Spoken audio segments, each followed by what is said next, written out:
¿Qué tal? Buenos días y bienvenidos a la segunda parte del libro 5 de la República. Y en esta ocasión vamos a escuchar quizás lo que más se conoce, ¿no?, de este libro, que es la propuesta del rey filósofo, ¿no? Recordemos que empezamos el libro 5 hablando sobre la educación de las mujeres y la comunidad de mujeres y niños. La primera sesión abordamos justamente ese tema. Y pues el bueno de Sócrates se vio en apuros para convencer a sus interlocutores, justamente a ellos, que eso era lo más posible y que también era lo más deseable, ¿no? Recordemos, qué tal? Buenas, Kevin. Recordemos Buen día, buen esos día. puntos, ¿qué tal? Que puso, ¿no? Porque al final hombres y mujeres tenemos la misma naturaleza, ¿no? Somos seres humanos, así que así como hay médicos, también hay médicas, como hay carpinteros, hay carpinteras, etcétera, etcétera. Entonces no habría por qué negar la educación también a las mujeres, ¿no? Ahora, el tema de los hijos comunes, eso ya lo discutimos en la sesión anterior, eso nos pareció un poco más difícil, pero igual acá Sócrates no discute la posibilidad, sino la utilidad, y pues llegan en que sí es bastante útil tener a los hijos en común. Ahora, finalmente, eh, se habla de que un estado bueno es un estado unitario, que está en lo uno, ¿no? En cambio, un estado que se malora es un estado que está en lo múltiple. Entonces ellos van a buscar siempre la unidad, ¿no? Y esa unidad se va a dar por medio de la ley también, ¿sí? Y así pues nuestros guardianes y nuestras guardianas, ¿ya? Vivirán mucho mejores que los propios atletas, ¿no? Que los propios olímpicos que se llevan sus coronas, ¿no? Entonces, ahora en esta segunda parte vamos a hablar sobre el tema de la guerra, ¿no? De cómo debe ser el comportamiento de la guerra, y luego vamos a llegar, entre las tres escenas, en la segunda vamos a llegar al tema del rey filósofo, y finalmente vamos a tener una pequeña nota de metafísica, ¿no? Vamos a hablar de la doxa, del episteme, ¿no? Y en fin. Todo eso nos espera en esta segunda sesión, que solamente tiene tres escenas, ¿ya? Gracias por su presencia el día de hoy. Y pues, sin más, vamos a darle paso a nuestra lectura que está por aquí. Empezamos en la línea 466D, ahí fue donde nos quedamos, ¿sí? Creo que me pasé, a ver, no, sí, acá está. Aquí está, bien. Esta primera escena tiene unos 13 minutos en promedio de lectura, luego hacemos los comentarios, así que podemos ir dándole inicio entonces a esto. 3, 2, 1 y ya. Así lo que queda por decidir es si es posible que se genere esta comunidad entre los hombres, como entre los demás animales, y de qué modo es posible. Te has anticipado al hablar de lo que me estaba moviendo a interrumpirte. Porque en lo concerniente a la guerra es evidente el modo en que combatirán. ¿Cómo? Pues emprenderán la guerra juntos y conducirán a ella a sus hijos cuando estén crecidos, para que como los hijos de los demás artesanos contemplen los trabajos que deberán hacer una vez adultos, y además de contemplarlos, prestar sus servicios y su asistencia en todo lo referente a la guerra, y auxiliar a sus padres y madres. ¿O no te has percatado de lo que sucede en las distintas artes, donde, por ejemplo, los hijos de los alfareros pasan largo tiempo observando y ayudando antes de poner sus manos en la cerámica? Sí, Y han de ocuparse estos de instruir a sus hijos por medio de experiencia y de observación de las cosas respectivas más que los guardianes. sería ridículo, ciertamente. Además, todo animal combate de modo más sobresaliente cuando están presentes sus hijos. Así es, Sócrates, pero no es pequeño el peligro que en caso de caer, cosa usual en la guerra, al morir con ellos sus hijos, sea imposible al resto del Estado recuperarse. Dices verdad, pero en primer lugar, ¿consideras que solo se debe procurar no correr jamás peligro alguno? De ninguna manera, Y si alguna vez han de correr peligro, ¿no será cuando al tener éxito lleguen a ser mejores? evidentemente. ¿Y piensas que tiene poca importancia y que no vale la pena correr el riesgo el que observen lo referente a la guerra a los niños, que cuando sean hombres harán la guerra? No tiene gran importancia con respecto a lo que dices. Debemos comenzar por consiguiente, por hacer a los niños observadores de la guerra, pero también procurarles seguridad, y esto estará bien, ¿no? Sí, Y no serán sus padres conocedores de las campañas militares, y en cuanto esto cabe a hombres y a quienes podrán juzgar cuáles de estas entrañan peligros y cuáles no. Es probable, En ese caso los conducirán a unas y tomarán precauciones en las otras. correcto. Y no les asignarán para comandarlos gente mala, sino jefes y pedagogos capaces por su edad y por su experiencia. Es lo que corresponde. Pero aún podemos decir que muchas cosas suceden a mucha gente en contra de lo esperado. Sí, muchas. Para prevenir tales cosas, querido amigo, es necesario dar alas a los niños desde temprano, de modo que puedan escapar volando cuando sea preciso. ¿Qué quieres decir? Hay que montarlos a caballo, desde muy niños, y una vez enseñados, se los conducirá cabalgando para que observen, pero no sobre caballos de guerra ni fogosos, sino los más veloces y mansos posibles. Así, observarán del modo más bello y seguro la tarea que les es propia, y si es necesario, se pondrán a salvo, siguiendo a jefes mayores que ellos. Creo que hablas correctamente. Ahora bien, en lo relativo a la guerra, ¿cómo se comportarán los militares entre sí y frente a los enemigos? ¿Te parece que es correcto lo que opino? Dime, ¿qué es lo que opinas? El que de ellos abandone su puesto o arroje sus armas no será convertido por causa de esa vileza en artesano o labrador. Completamente de acuerdo. Y el que es apresado vivo por el enemigo no será obsequiado a sus captores como un presente para que hagan con su presa lo que quieran. Por completo. Y el que se distinga y sobresalga por su valentía, ¿no te parece a ti que deberán coronarlo durante la campaña antes que nadie, cada uno de sus camaradas de armas, jóvenes y niños por turno? A mí sí. ¿Y no le estrecharán la diestra? También eso. Pero lo que sigue, pienso, no te parecerá ya bien, ¿Qué cosa? que bese a cada uno y sea besado por cada uno de ellos. Eso más que todo lo demás. Y a la ley añado que, en tanto permanezca en la campaña, nadie se podrá rehusar a que él lo bese si quiere, a fin de que si por casualidad ama a alguno, varón o mujer, ponga más celo en obtener el premio a la valentía. Muy bien. Y ya hemos dicho que para el buen guardián se tendrán dispuestas mayor número de bodas que para los demás y que las elecciones de estas serán más frecuentes para con él que para con los demás, para que de él sea de quien se engendren más hijos. Lo hemos dicho. Pero además, de acuerdo con Homero, honraremos a cuantos de los jóvenes sean buenos en las formas siguientes. Pues cuenta Homero que, habiéndose distinguido a Yante por su valentía en la guerra, lo homenajearon con un lomo entero de res, en el pensamiento de que ese era el homenaje apropiado para un hombre valiente y en la flor de la vida, con lo cual lo honraban y a la vez acrecentaban su fuerza. Sumamente correcto es lo que dices.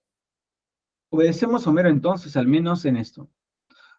Así pues, en los sacrificios y en todo lo demás honraremos a los buenos guardianes en la medida que revelen ser buenos, con himnos y las otras cosas que acabamos de mencionar, y además con sitiales de honor, carnes y copas llenas, para que a la vez que los homenajeamos, entrenemos corporalmente a los hombres y mujeres buenos. Es lo mejor. Sea, y de los que mueren en combate, aquel que al morir sobresale por su valentía, ¿no diremos en primer lugar que es de la raza de oro? Más que cualquier otro. Y haremos caso excioso en eso de que cuando mueren hombres de esta raza, se vuelven daimones puros y terrestres, buenos apartadores del mal, guardianes de hombres de voz articulada. Sin duda, le haremos caso. Inquiriremos al Dios, pues, sobre cómo y con qué distinción debe sepultarse estos hombres daimónicos y divinos, y los sepultaremos del modo que indique el exégeta. No podremos hacer de otra manera. Y desde allí en adelante cuidaremos y veneraremos sus tumbas como si fueran de daimones, y observaremos las mismas prácticas cuando alguien muera de vejez o de cualquier otro modo, con cuantos en vida hayan sido juzgados como sobremanera buenos. Es justo. Ahora bien, con respecto a los enemigos, ¿qué harán los soldados? ¿Qué aspecto? En primer lugar, en lo que concierne a la esclavitud, ¿te parece justo que los griegos esclavicen a estados griegos? ¿O no deberían permitirlo incluso a ningún otro estado y acostumbrarlos a respetar la raza griega, previniéndole de ser esclavizados por los bárbaros? En todo sentido, importa que la respeten. Por consiguiente, no adquirirán ellos mismos esclavos griegos y aconsejarán a otros griegos proceder así. Completamente de acuerdo. Más bien deberían volverse contra los bárbaros y abstenerse de combatir entre sí. ¿Y acaso está bien despojar a los muertos después del triunfo como no sea de las armas? ¿No es para los cobardes un pretexto para no ir al combate, como si estuvieran haciendo algo necesario, quedándose encorvados sobre el cadáver? Por lo demás, muchos ejércitos han sucumbido por causa de semejante rapacidad. Así es. ¿Y no crees que es propio de una codicia servil el pillaje de un cadáver y que es propio de una mente mezquina y afeminada considerar como adversario al cuerpo del muerto cuando el verdadero enemigo se ha volado de él y lo que ha quedado es solo aquello por medio de lo cual combatía? ¿O crees que los que hacen esto actúan de modo diferente a los perros que se enfurecen contra las piedras que les son arrojadas pero sin tocar a quienes lanzan? No hay ni una pequeña diferencia. Debe terminarse entonces con el despojo de cadáveres y con los impedimentos para que estos sean rescatados. Debe terminarse por ser. Tampoco hemos de llevar a los templos las armas de los enemigos como ofrendas votivas, sobre todo las de los griegos, si es que en algo nos preocupa estar en buenas relaciones con los demás griegos. Más bien, temeremos que sea una ominiosa mácula llevar al templo despojos de parientes, salvo que el dios diga otra cosa. Es lo más correcto. En cuanto al asolamiento de los campos griegos y el incendio de sus casas, ¿cómo obrarán los soldados respecto a sus enemigos? Si me revelas tu opinión, la oiré gustosamente. Yo creo que no debe, pues yo creo que no se debe hacer ni una cosa ni la otra, sino solo quitarles la cosecha del año. ¿Quieres que te diga qué es lo que tengo en vista? Claro que sí. Me parece que así como hay dos nombres para designar por un lado a la guerra y por otro a la disputa intestina, allí hay allí también dos cosas, según aspectos diferentes. Las dos cosas a las que me refiero son, por una parte, lo familiar y congénere, y por otra, lo ajeno y lo extranjero. A la hostilidad con lo familiar se le llama disputa intestina. A la hostilidad con lo ajeno, guerra. No es nada inapropiado lo que dices. Mira si es apropiado lo que sigue. Afirma en efecto que la raza griega es familiar y congénere respecto de sí misma, ajena y extranjera respecto de la raza bárbara. Muy apropiado. Entonces, si los griegos combaten contra los bárbaros y los bárbaros contra los griegos, diremos que por naturaleza son enemigos, y esa hostilidad la llamaremos guerra. En cambio, cuando combaten griegos contra griegos, habrá que decir que por naturaleza son amigos, y que Grecia en ese caso está enferma y con disensiones internas, y esa hostilidad la denominaremos disputa intestina. Estoy de acuerdo en considerarlo, sí.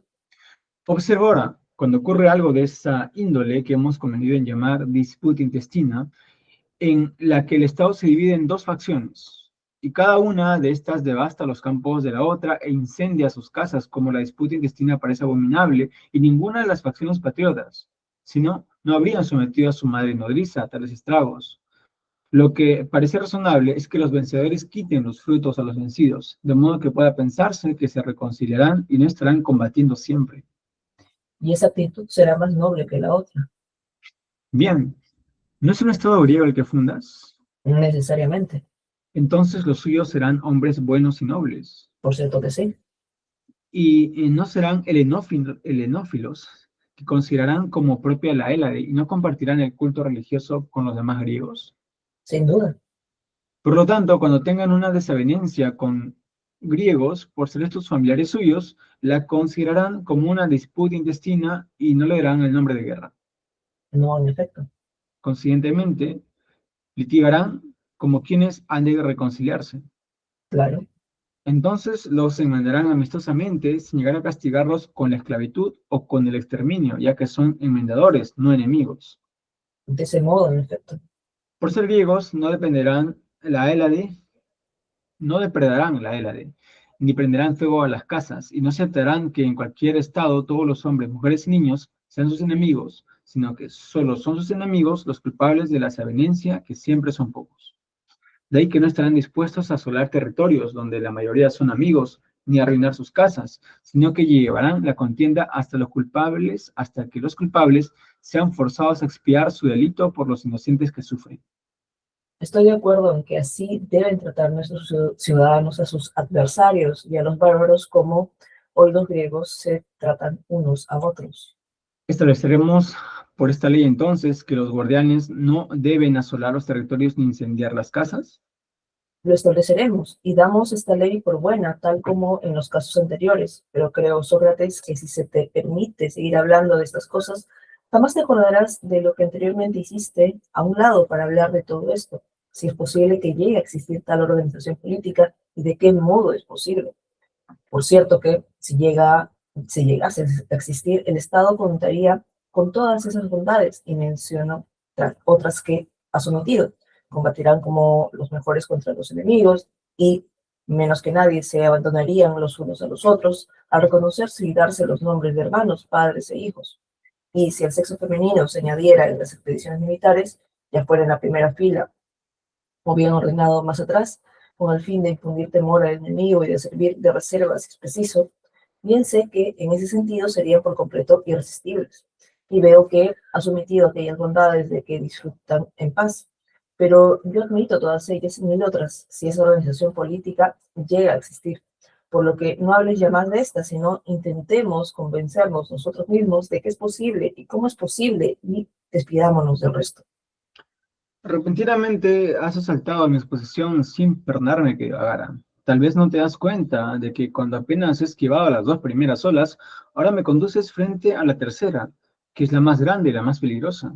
Después de que la hayas visto y oído, serás más indulgente conmigo, porque yo con razón titubeaba y temía exponer e intentar el examen de un argumento tan paradójico.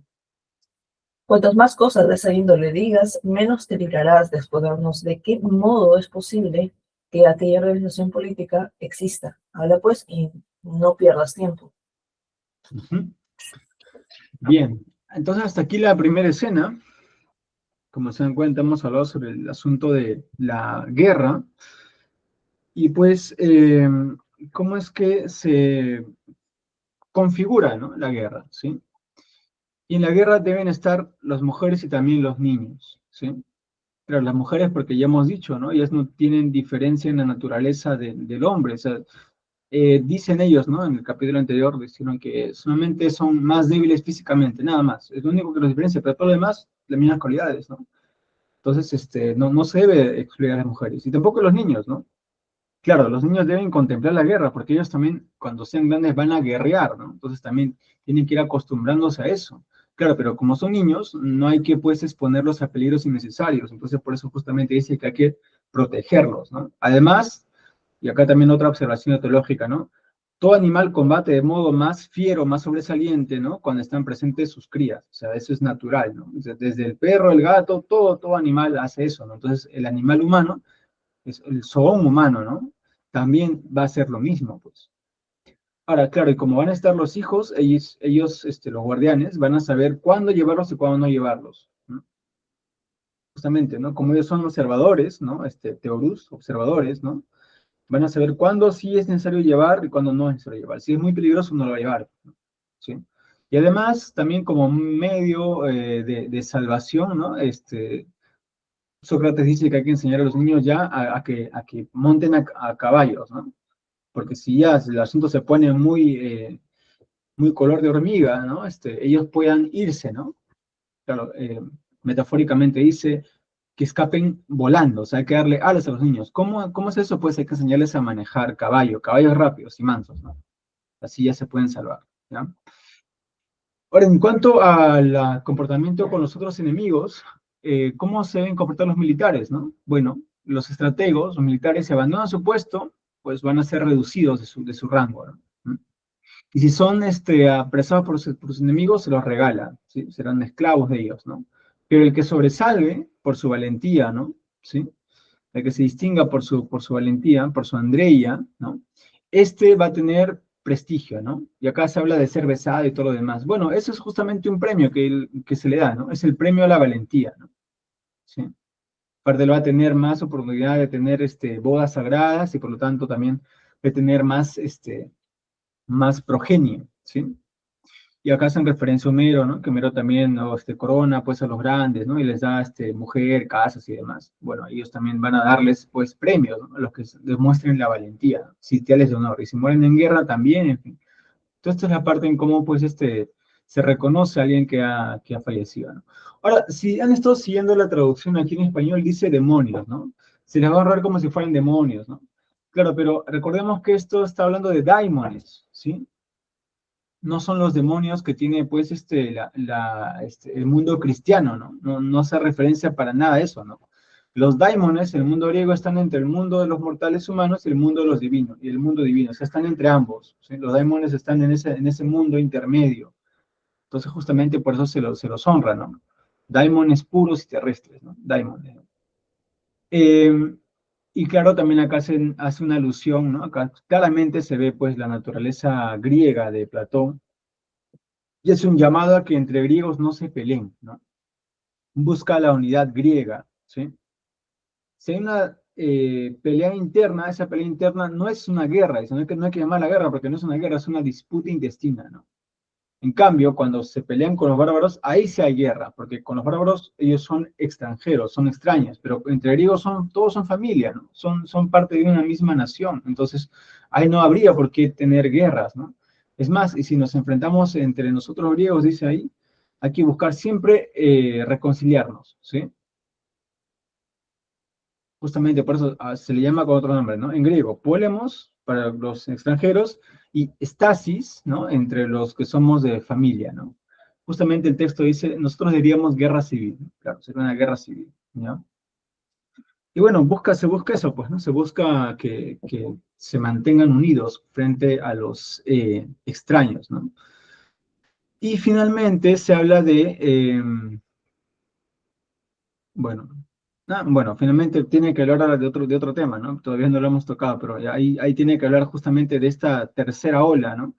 Recordemos la primera y segunda ola ya la hablamos en la primera sesión, la que viene de tercera ola, esta tercera ola ya es la más peligrosa, justamente es la que va a dar paso, pues, a lo que conocemos todos por el rey filósofo, ¿no? Que es la propuesta más, avesada que tiene Platón en este texto, ¿no? Bueno, eso en cuanto a esta primera escena acerca de la guerra y lo que se hace en la guerra y, en fin, los comportamientos que se debe tener por ahí. ¿Algún comentario que tengan al respecto de este asunto? ¿Qué tal? Buenos días con los que se han conectado.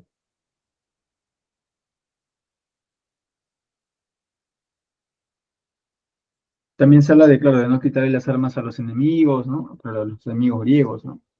Y que recuerden siempre que ellos son familia, ¿no? Se busca siempre la unidad griega, ¿no? Porque además se está fundando un Estado griego, ¿no? Clarito, ahí lo dice, ¿no? En el texto. ¿No estás fundando un Estado griego? Sí, estamos fundando un Estado griego, ¿no? ¿Mm? Bien, entonces, si no tenemos algún comentario, creo que podemos seguir a la segunda escena, ¿ya? Donde vamos a hablar vamos a escuchar acá la propuesta del rey filósofo, ¿no? Del filosofoi Basileus, ¿sí? Esta segunda escena vamos a comenzarla en la 472 B hasta la 477 B, ¿ya? Es una escena, pero fundamental dentro de este texto, ¿no? Antes, Saneli quiere comentarnos algo. Sí, Saneli, te escucho. Sí, hola Max. Quería hacer una pregunta yo, más que todo. Ujú, Veo que esta intención de, como tú comentaste, crear un Estado griego, ¿no? Y cómo ujú. eh, se evita prolongar el conflicto entre los griegos mismos, ¿no? Se busca eso. Entonces quería preguntarles, ¿esto tenía alguna influencia? ¿Cómo esto influencia de repente posteriores intentos por crear sociedades grandes? Por ejemplo, hoy día hablamos de la Unión Europea, en otros momentos se ha hablado de otros contextos en los cuales se ha querido crear una sociedad grande, en la cual los individuos se identifiquen como una sola, una supremación o algo así, ¿no? Sí, Entonces, ¿de qué manera esto ha influido en la historia del desarrollo político, geopolítico en el mundo? ¿Tiene influencia, no? claro. Cómo lo ven ustedes? Sí, claro, gracias, Saneli. De hecho, ha influido mucho, según la lectura de Karl Popper, en los movimientos totalitarios, Saneli. Ahí ha influido muchísimo, ¿no? Claro, ahí se ve más, porque ahí es mucho más evidente, ¿no? Pero en las diferentes utopías también, claro, sí, lo ha hecho, pero si vamos al término más real, ¿no? Eh, Se busca en los totalitarismos justamente tener una unidad, ¿no? ¿Sí? No solamente es unidad eh, patriota, sino en todos los aspectos que se pueda pensar. Por eso justamente es totalitarismo, ¿no? Es decir, los regímenes totalitarios, ya sean derechos o izquierdas, eh, según esta lectura que hace Karl Popper, ha tenido pues inspiración en Platón. Y también da paso a eso, ¿no? ¿Sí? Y recuerda que también acá se habla de la raza griega. Carito, acá dice raza griega, nosotros de raza griega, ¿no? Claro, el tema de raza también ya, si pones el tema de raza, ya pues estamos cayendo justamente en los regímenes que hemos visto del ciclo pasado, ¿no? Ya sea el nazismo, el fascismo, en fin, el comunismo ahí en diferentes zonas del mundo también. sea, ya sean derechas o izquierdas, ya sean un espectro político de extremo a extremo, ¿no? Cuando uno quiere tener el control absoluto, no solamente político, sino también ya incluso mental, eso ya es lo más, ¿no?, que se puede llegar, eh, sí, pues, ¿no? Se toma como referencia a Platón, ¿no? Ahora muchos dicen, claro, pero esa es una interpretación moderna, ¿no?, de lo que quiere Platón, pero ¿de qué otra forma se podría hacer? No sé si hay alguna respuesta. ¿Cómo más podría alguien buscar una unidad así absoluta en todo, ¿no? Si no es por medio de la fuerza, ¿no? No sé, convencerlos por medio del amor, es difícil, ¿no? Es difícil pensar en otro régimen que no sea totalitario, que siga, pues, las líneas, ¿no?, que lanza Platón aquí, ¿no? Que justamente, es una búsqueda de una unidad completa, ¿no? ¿Sí? Racial incluso, ¿no? Racial, clarito acá, racial, ¿no? Si eres griego, griego, familia griega, pero si eres un bárbaro, bárbaro no, tú eres extranjero y contigo no podemos tener esa unidad, ¿no? Bueno, no sé si alguien más quiere agregar algo a la pregunta de Sanelli. Yo diría más que va por ahí, del tema de los totalitarismos, ¿no? Que en el siglo anterior ha tenido, pues, sus más grandes expresiones.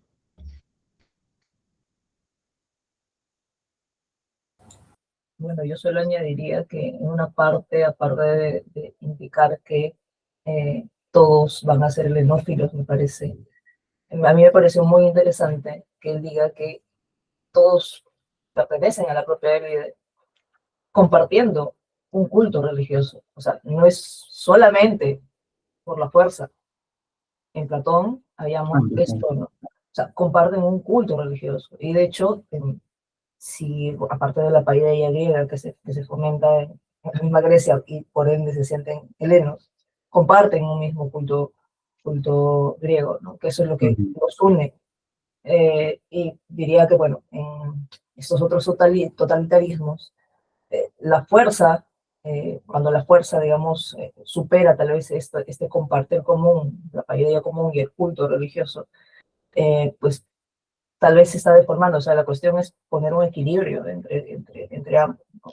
Platón a mí me pareció bastante interesante esa línea, que también reconoce que no es todo por la fuerza, sino que comparten sobre todo eh, este sentimiento, esta unión y expresado también en un mismo culto religioso. Ujú, Podría añadir esa parte nada más, resaltar todo. ujú. Sí, claro, en efecto, sí, pues por eso justamente son griegos, ¿no? Son helenos, ¿no? Que tienen los dioses, adoran a los mismos, ¿no? Deidades, ¿no? Y claro, se busca tener esa unión, ¿no? Que obviamente en el mundo antiguo, pues lo divino no puede estar ausente, ¿no? En el mundo moderno, entiendo ya eso es Estado, ¿no? El Estado reemplaza justamente al Dios, ¿no? Es el Dios-Estado, ¿no? Las divinidades cambian, pues, de imagen, ¿no? Bueno, sí, ahora vamos justamente a entrar a esta segunda escena donde, viendo, ¿no?, cómo es la realidad, ¿no?, a menos de esa época, ¿no? Platón dice, mira, si hacemos un pequeño cambio, ¿no?, podemos tener un estado perfecto, ¿no? Un pequeño cambio nada más, ¿no? Ya que, claro, justamente crear un estado desde cero, ¿no?, es todo un tema. Entonces mejor, también un camino es modificar un pequeño engranaje, ¿no?, para que todo esto tenga eh, una buena configuración, ¿sí? Ok, entonces vamos a ir compartiendo. Ya. La escena número 2, son 3 escenas nada más. Aquí estamos entrando ya en la segunda, ¿sí? Como les dije, de la 472 B, como ven acá, estamos en la 472 B, ¿ya?, hasta la 477 B, ¿ya? El tiempo de lectura es el mismo que la escena anterior. Bueno, ¿me comentas, Jocelyn, si ya estás A con ver, el micrófono listo? ¿se me escucha mejor? Sí, te escucho mejor. Ok, muchas gracias, listo. Ya, bien. Entonces comencemos pues entonces en cuenta de 3, 2, 1 y ya. Pues bien, ante todo cabe recordar que llegamos a este punto indagando qué es la justicia y la injusticia. Cabe en efecto, pero ¿por qué lo dices? Por nada, pero si descubrimos qué es la justicia, consideraremos que en nada debe diferir el varón justo de ella, sino ser en todo sentido de la misma índole que la justicia, o bien nos contentaremos con que se aproxime al máximo y participe de ella más que lo demás. Con esto nos contentaremos. Con miras a un paradigma, pues buscamos la justicia misma y el hombre perfectamente justo. Si podría existir lo mismo que la injusticia y el hombre completamente injusto, para que dirigiendo la mirada hacia estos, se nos revelaran en lo que hace a la felicidad y a la desgracia, y nos viéramos constreñidos a convenir respecto a nosotros mismos, que quien sea más semejante a ellos tendrá un destino semejante al suyo, no con miras a demostrar que es posible que lleguen a existir. En esto dices verdad.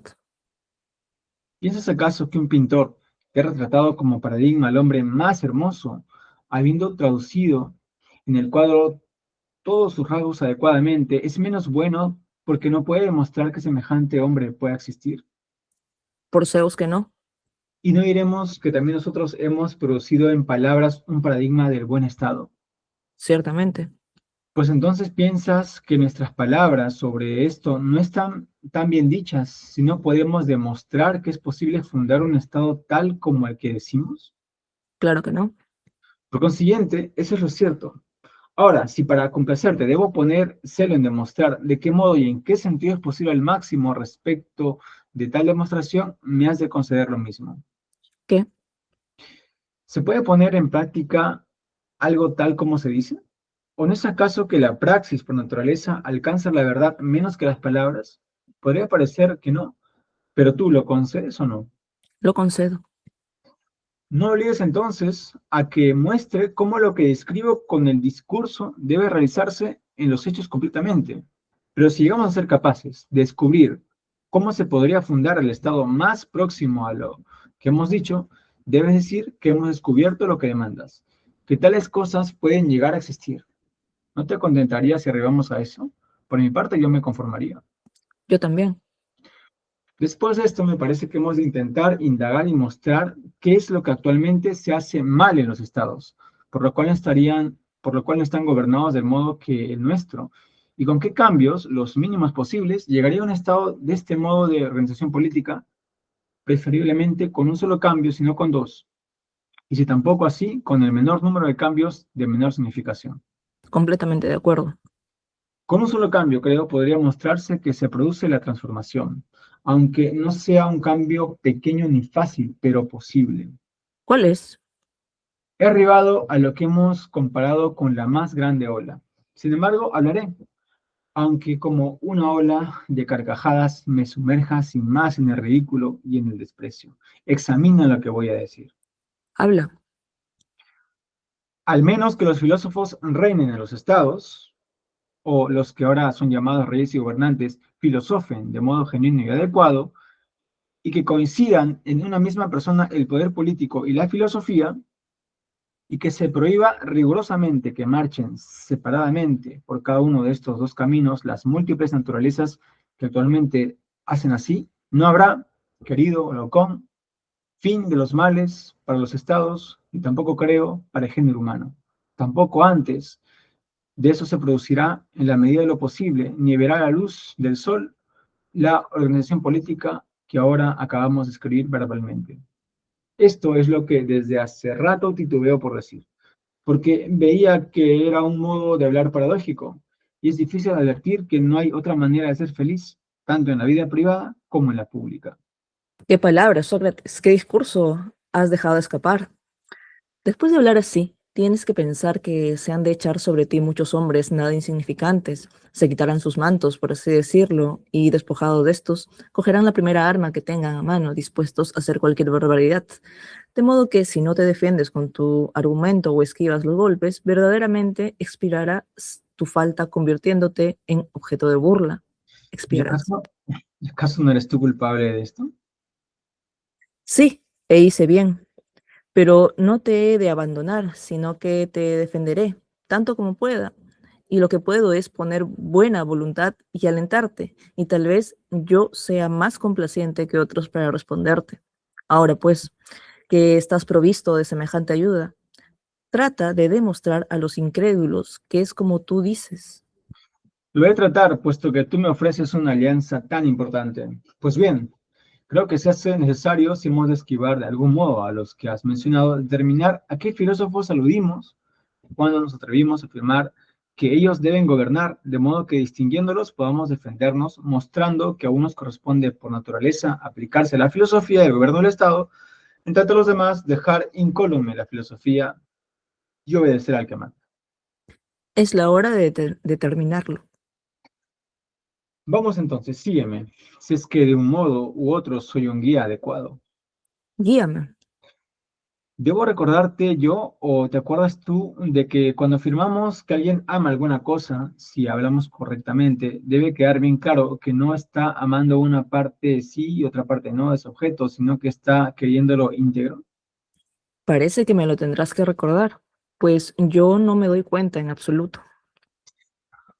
A otro, no a ti, convendría con decir lo que dices, porque a un varón amoroso no le conviene olvidar que todos los que están en la flor de la juventud, de algún modo, aguijonean y excitan al amante de los jóvenes, y parecen todos dignos de sus cuidados y de su efusividad. Pues que ahora de otro modo con los jóvenes bellos. Si uno es de nariz chata, es elogiado por ustedes y llamado gracioso. Si otro es de nariz aguileña, dices que es real, y del que la tiene intermedia entre las otras, que es muy proporcionada. Que los morenos se ven viriles y los blancos hijos de los dioses. ¿Piensas que esa expresión amarillo como la miel es otra cosa que una invención eufemística de un amante que disimula la palidez de su amado si éste está en la flor de su juventud? En una palabra, alegas todos los pretextos y emites todos los sonidos para no soltar a ninguno de los que están en la primavera de la vida. Si quieres decir que los amantes obran así, tomándome por ejemplo, estoy de acuerdo en beneficio del argumento. Si los que aman el vino, ¿no les ves que obran del mismo modo, saludando todo tipo de vino con cualquier pretexto? Es cierto. En cuanto a los que aman los honores, pienso que percibes que si no pueden llegar a ser generales, son capitanes, y si no son honrados por los hombres más grandes y más solemnes, se contentan con que los honren hombres más pequeños e insignificantes, porque de cualquier modo desean que se los honren. Muy cierto. Afirma ahora esto o niégalo. Cuando decimos que una persona está ansiosa de algo, ¿declararemos que lo ansía de forma íntegra o acaso una parte sí y una parte no? En forma íntegra. Y del amante de la sabiduría o filósofo, ¿diremos que no anhela la sabiduría en parte sí, en parte no, sino íntegramente? ¿Es verdad? Y de aquel que no le gusta estudiar, sobre todo mientras es joven, y no cuenta aún con razón para decidir si eso es útil o no, no diremos que es amante del estudio o que es filósofo, como tampoco del que sienta aversión por los alimentos, hemos de decir que tiene hambre o que desea alimentos, ni que es voraz, sino que es inapetente. Ya hablaremos correctamente. En cuanto a aquel que está rápidamente dispuesto a gustar de todo estudio y marchar con alegría a aprender, sin darse nunca por harto, a este con justicia lo llamaremos filósofo. Pues en ese caso tendrás mucha gente de esa índole y muy extraña. En efecto, todos los que aman los espectáculos con regocijo por aprender, me parece a mí, son de esa índole, y aún más insólitos son los que aman las audiciones, al menos para ubicarlos entre los filósofos, ya que no estarían dispuestos a participar voluntariamente de una discusión o de un estudio serio, antes bien como si hubiesen arrendado sus oídos. Recorren las fiestas dionisíacas para oír todos los coros, sin perderse uno, sea en las ciudades, sea en las aldeas. A todos estos aprendices y otros semejantes, incluso de artes menores, ¿llamarás filósofos?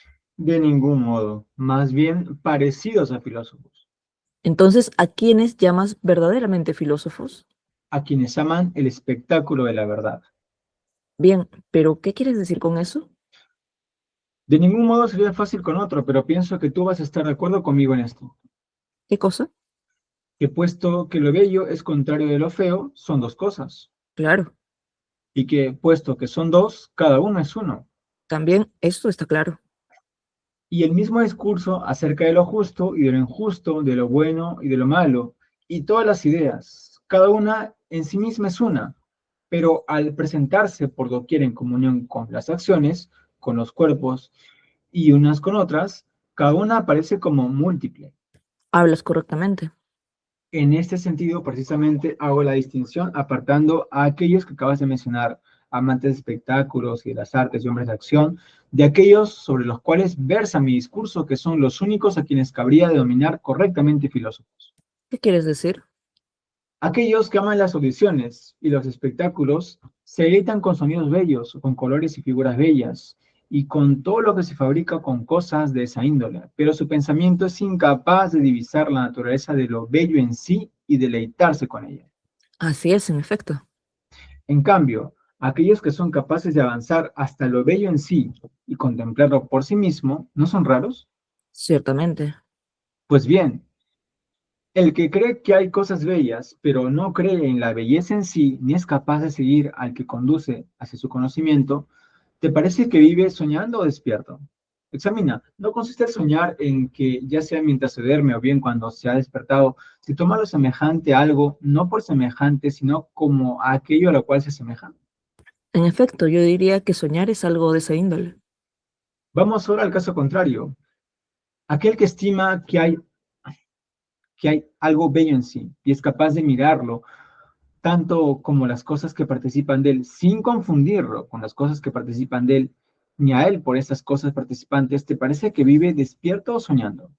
Despierto con mucho. No denominaremos correctamente al pensamiento de este en cuanto conoce conocimiento, mientras al de otro en cuanto opina opinión. Completamente de acuerdo. Y si aquel del que afirmamos que opina se encoleriza contra nosotros y arguye que no decimos la verdad, ¿no tendremos que apaciguarlo y convencerlo de que se calme, ocultándole que no está sano? Convendrá que así lo hagamos. Vamos, pues, examina qué hemos de responderle. ¿O prefieres que lo interroguemos diciéndole que si sabe algo, no le tendremos envidia, sino que nos regocijaremos en ver que sabe algo? Pero dinos, ¿que conoce algo o no conoce nada? Respóndeme en su lugar. Responderé que conoce algo. ¿Algo que es o algo que no es? ¿Qué es, pues? ¿Cómo se podría conocer lo que no es? Por lo tanto, tenemos seguridad en esto, desde cualquier punto de vista que observemos. Lo que es plenamente conocible, mientras que lo que no es conocible en ningún sentido. Con la mayor seguridad. Sea, y si algo se comporta de modo tal que es y no se situará entre medias de lo que es en forma pura y de lo que no es de ningún modo. Entre medias. Por consiguiente, si el conocimiento se refiere a lo que es y la ignorancia a lo que no es, deberá indagarse qué cosa intermedia entre el conocimiento científico y la ignorancia se refiere a este intermedio, si es que hay algo así. De acuerdo en esto. Ahora bien, ¿llamamos algo opinión? Claro. ¿Es un poder distinto que el del conocimiento o el mismo? Distinto. Así pues, la opinión corresponde a una cosa y el conocimiento a otra. Así es.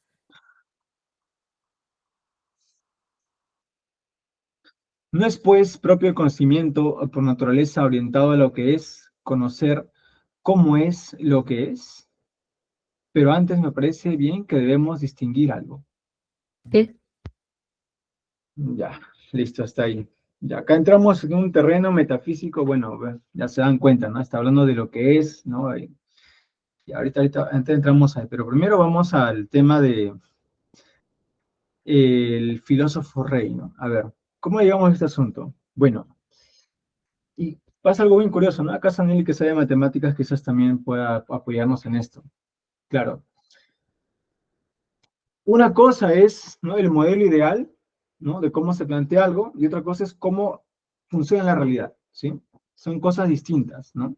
Y eso justamente es la piedra de toque que usa aquí Platón para decir, mira, lo que hemos dicho nosotros sobre la justicia, que es, ¿no?, y sobre la ciudad justa y todo, es una creación de palabras, en logos, ¿sí?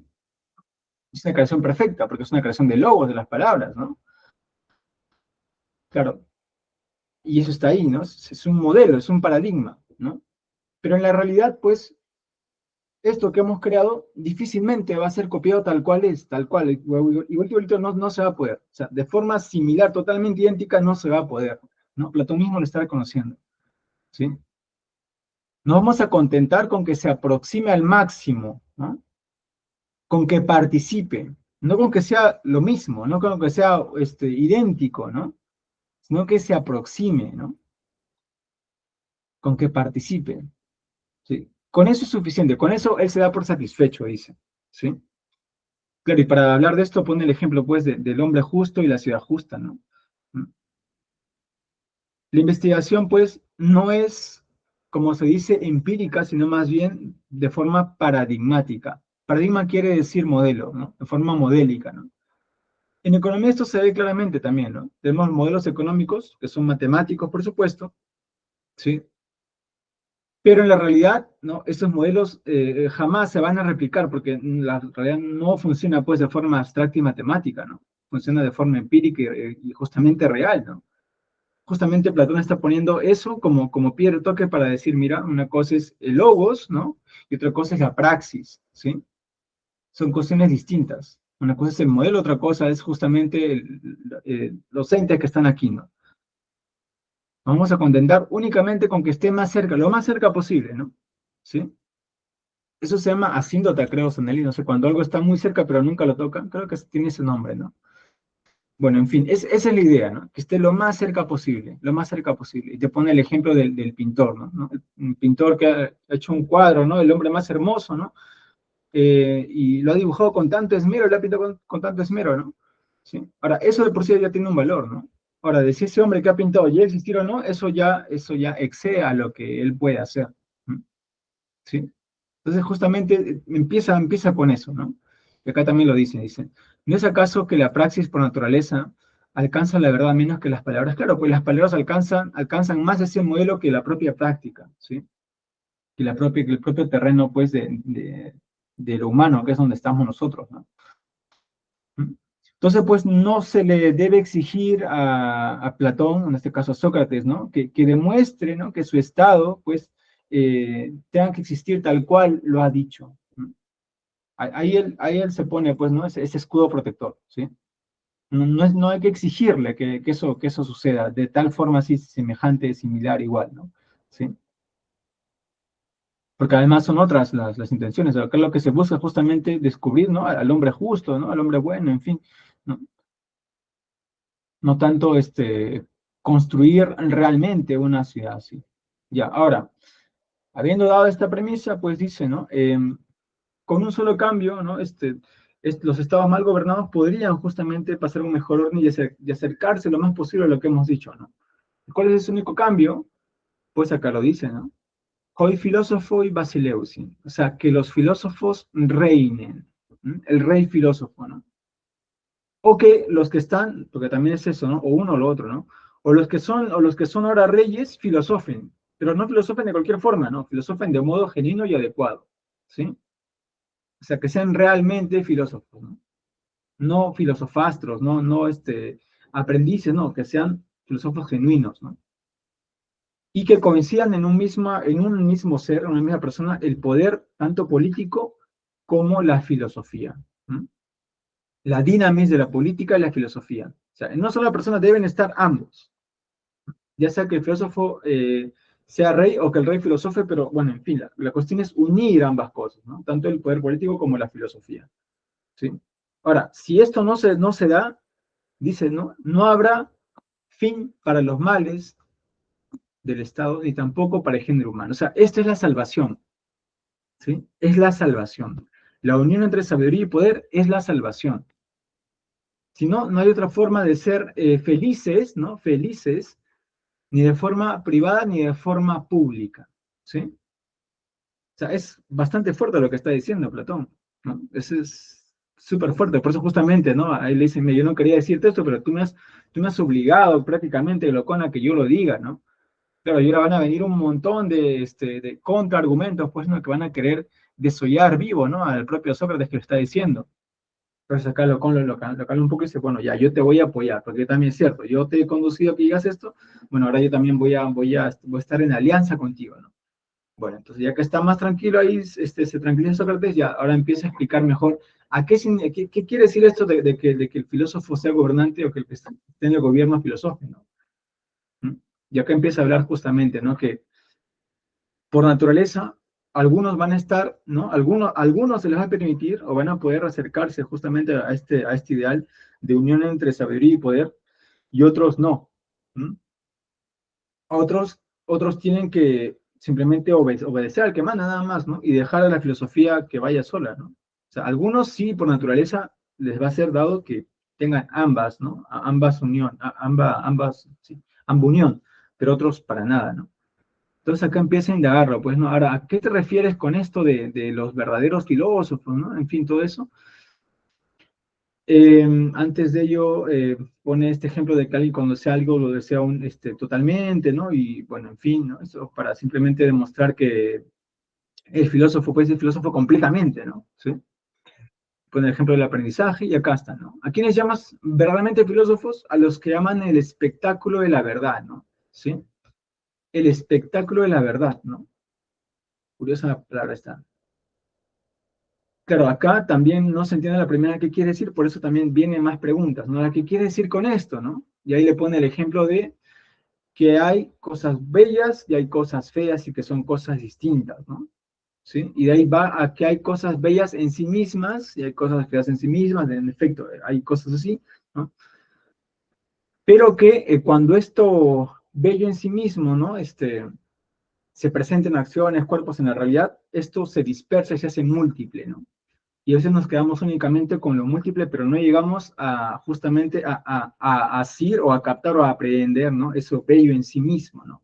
Ahora, el que sí lo puede hacer, ese es el verdadero filósofo, ¿no?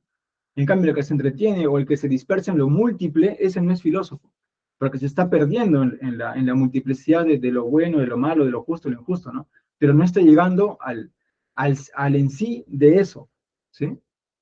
No está llegando al en sí de de estas ideas, ¿no? No puede captar las ideas en sí mismo. ¿No? Y ahí lo pone en comparación, ¿no? El que está soñando, el que está despierto. El que está despierto es el que sí reconoce que hay un bello en sí y hay cosas bellas y no las confunde. En cambio, el que está soñando sí las confunde, ¿no? Sí las confunde, ¿no? Y ahí viene pues una mini clase de metafísica, ¿no? De las cosas que son en sí, las cosas que no, en fin, lo que hemos revisado y que quizás podemos conversarlo más por acá, que también veo que hay un público filosófico, veo unos amigos que también son de filosofía y quizás quieran intervenir, ¿no? Bueno, este tema del conocimiento y la ignorancia y la opinión, eso lo vamos a ver más en la tercera escena, que también es súper interesante. Acá simplemente estoy haciendo un pequeño esbozo nada más, ¿no? Ya, en el texto cuando menciona conocimiento científico es episteme, ¿no? Y cuando menciona ignorancia es pues, ¿no? La agnoia, ¿no? ¿Ya?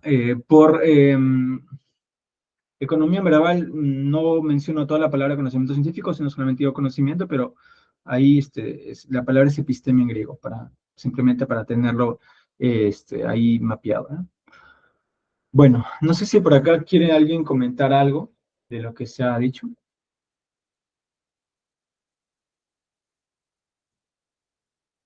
sobre estos asuntos que hemos hablado del en sí, ¿no? De la idea estamos usando ya terreno, ya este es terreno duro ya, ¿no? ¿Sí? ¿Algún comentario sobre lo que se acaba de decir?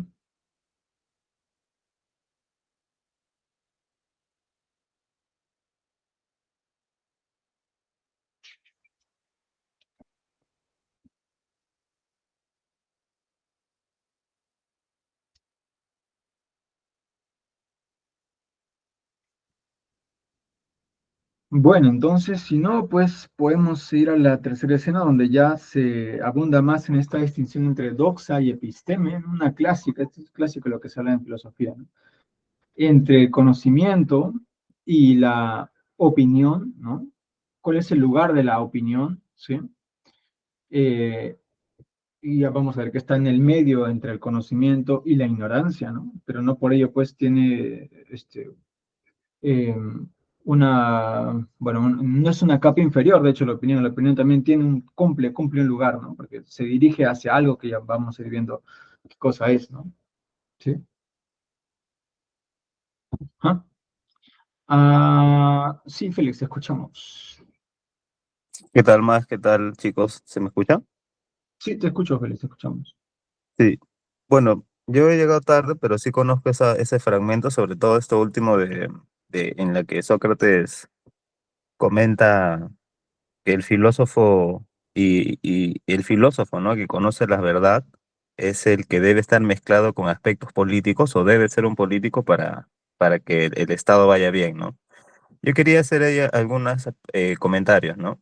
Primero, que él tiene la pretensión de que los políticos, o sea, los gobernantes también tengan una visión filosófica. Eso quiere decir una visión holística, ¿no? Porque como ya lo vas a comentar seguramente, y, y ya me parece que ya lo has explicado, claro, el filósofo, según Platón, según Sócrates, debe tener una visión holística de la realidad, ¿no? No debe quedarse solamente estudiando un aspecto del todo.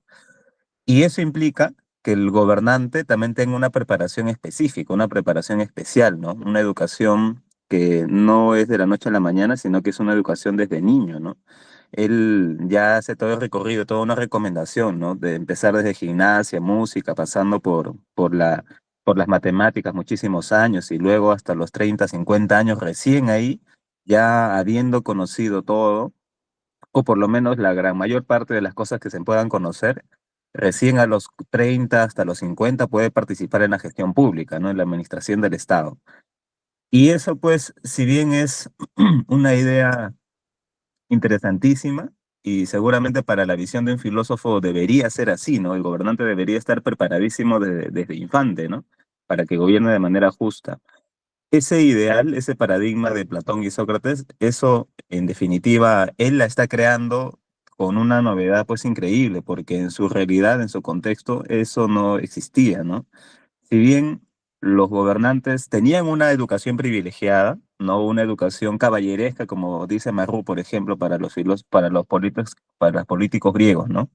Una educación noble, una educación aristocrática, que estaba más vinculada a sus tradiciones culturales y religiosas también, ¿no? Pero no tenían una educación específicamente filosófica, tal como Platón la está planteando ahora, ¿no? Entonces, quería solamente hacer hincapié en esa nueva propuesta de Platón, ¿no? Que en definitiva es un cambio pues muy, muy radical o en cuanto a la formación de los gobernantes que él desea, ¿no? Para un Estado equilibrado, para un Estado justo, ¿no? Y yo creo que pues viendo desde ese siglo de Platón hasta la actualidad, eso no se ha hecho factible, ¿no?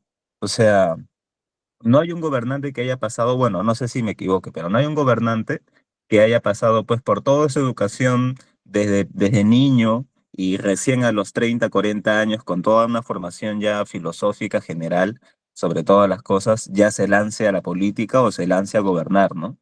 Platón lo intentó con Dionisos de Siracusa y también con Dion 2 veces, y no le fue posible, siendo ellos familia de tiranos, ¿ah? Y él, claro, él más que democrático es pues un amante de la tiranía, ¿no? Y incluso de la tiranía más de corte espartana, ¿no? Por lo menos hasta la República, ya en las leyes de repente cambia, ¿no?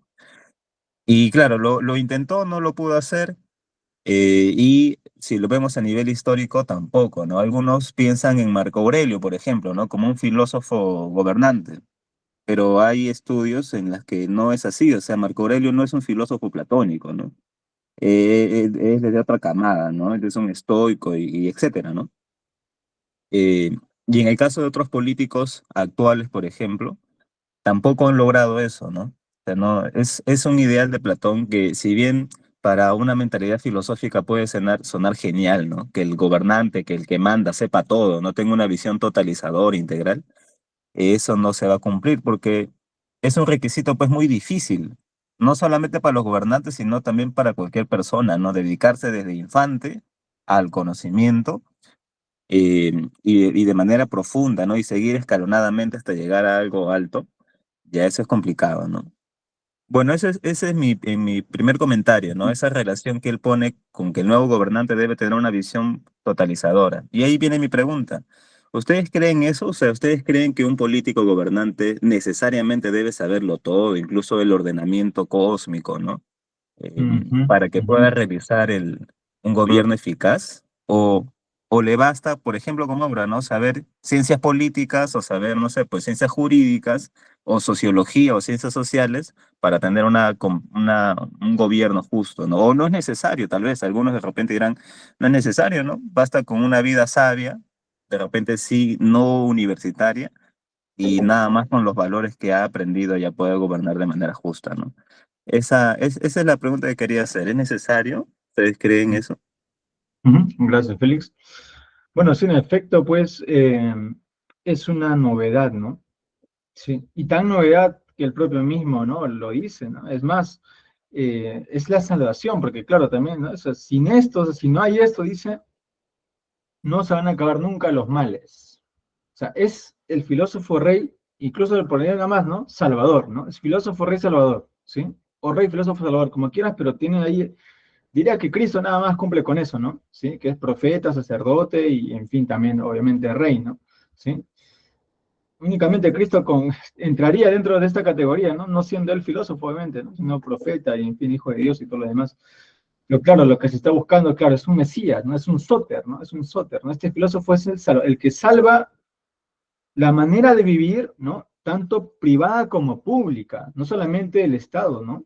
Sino también la parte privada también. O sea, es una figura muy, muy, muy potente la que está señalando aquí Platón, ¿no? Que también Félix lo ha comentado, ¿no? Claro, en la historia se busca un ejemplo y dice, bueno, lo más cercano que se tiene, pues, bueno, antes incluso era el propio Pericles, ¿no? Que también tenía asesores filosóficos, claro, pero él filosofaba, es cierto, ¿no? Él no era filósofo, pero filosofaba, bueno, en fin, quizás hay alguna diferencia por ahí, ¿ya?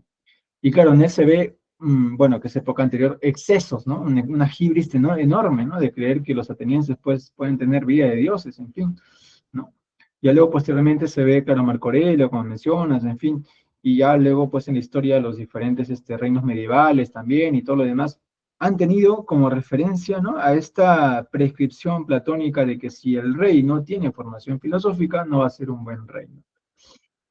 Claro, y ahora nuestra modernidad o postmodernidad, como quieran verlo, la pregunta es la que hace Félix, o sea, ¿se necesita tener a gobernantes filósofos? ¿No? Al menos gobernantes que piensen, diría que sí, ¿no? O sea, que tengan asesoría, que tengan información, que sean formados. Claro, eso sería lo más ideal, ¿no? Claro, para que conozcan leyes y todo lo en efecto, o sea, se requiere de gente así, ¿no? O grandes preparados, pero pedir lo otro creo que ya es demasiado, y es mucho, ¿no? Y es mucho pedir a alguien ya con una, no sé, un académico, pues, bueno, acá en Perú al menos Vargas Llosa intentó ser presidente, ¿no? No lo logró, ¿sí? No lo logró, ¿no? Claro, el que fue Nobel de Literatura, ¿no? Que era un tipo que estudió también filosofía y literatura, obviamente muy preparados, nadie lo puede negar, se aventó a la política, ¿no? Y pues, en sus memorias él cuenta que fue uno de los grandes errores que tuvo, ¿no? Porque vio todo cómo se mueve, en fin, ¿no? O sea, se decepcionó bastante de la política, ¿no? Y bueno, sí, pues siempre hay una tentación de que los mejores académicamente se metan también a asuntos de la dirección del Estado, ¿no? Pero cada quien diría en su propio rubro, ¿no? Bueno, desde Kant incluso ya podemos decir que el filósofo ya es tanto, no es tanto rey, sino asesor, ¿no? Asesor de reyes, ¿no? Quizás sea lo más cercano que tenemos, no lo sé, pero es una pregunta que queda pues ahí pendiente, ¿no?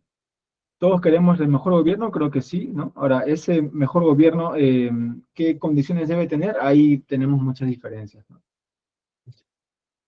Yo Sí, yo también. A lo ver, quiero conectar, sí, sí. sí, solo para terminar. Y lo quiero conectar porque quería llevarlos también por la tesis de Karl Popper y de Fernando Bobbio, ¿no? En ambos casos, ellos plantean que el germen del totalitarismo, de los totalitarismos modernos, el del comunismo, ¿no? Y Ujú. del fascismo, tienen pues su origen en Platón, ¿no? O su simiente en Platón, en el sentido de que es el filósofo conocedor de la verdad Mm, el que necesariamente debe gobernar para que imponga la justicia. Y en el caso de los totalitarismos también, en el comunismo desde su visión científica materialista de las cosas, de la historia, ellos al tener ese conocimiento, según ellos, que necesariamente deben aplicar pues la revolución socialista, ¿no? Para instaurar el comunismo. Y en el caso del fascismo también, ¿no? Tienen toda una mitología y cogen elementos de las tradiciones también para justificar pues su poderío, ¿no? Entonces, en ambos casos, yo quería llevarlos por ahí, ¿no? Porque hay un riesgo en el hecho de pretender que los gobernantes, o sea, aceptar que el gobernante ya sabe todo, o sea, es un sabio, y como es un sabio y conoce la verdad, ya que imponga su poderío, ¿no? Es un riesgo tanto a nivel del comunismo y a nivel del fascismo, ¿no? Entonces, yo quería llevarlos por ahí para que, no sé si están de acuerdo con esa hipótesis de Karl Popper y de Fernando Bobbio, que al final es el centro fundamental del libro La República, porque eso es lo que deja en la vida práctica, ¿no? Ujú. Esa tendencia, ¿no? Pero bueno, solo como comentario. Sí, sí, feliz. Ok. Ahora sí, Yolanda, te escuchamos. Y luego, Sanel. Ok. Bueno, mencionaban tal vez algunos ejemplos que se acercan a esto de los reyes filósofos con larga formación, tal vez en lo cultural y también en lo militar, por ejemplo.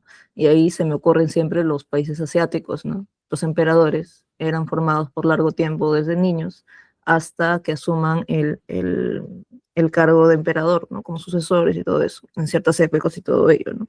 Pero cuando uno ve también su historia, cuando pues también ve, por ejemplo, los fracasos que tuvo Platón mismo al instaurar a reyes, es que a veces se depende mucho de un solo hombre que asuma el gobierno, pero justamente se olvida de algo que suelen repetir, que es el contexto, ¿no? O sea, y eso también lo dice Platón, ¿no? O sea, por eso es que quiere generar toda una especie de cultura, inclusive hasta modificar la religión para formar todo un contexto que permita a este rey filósofo hacer lo suyo, ¿no? Y permanecer permanecer con esta república y seguir, ¿no?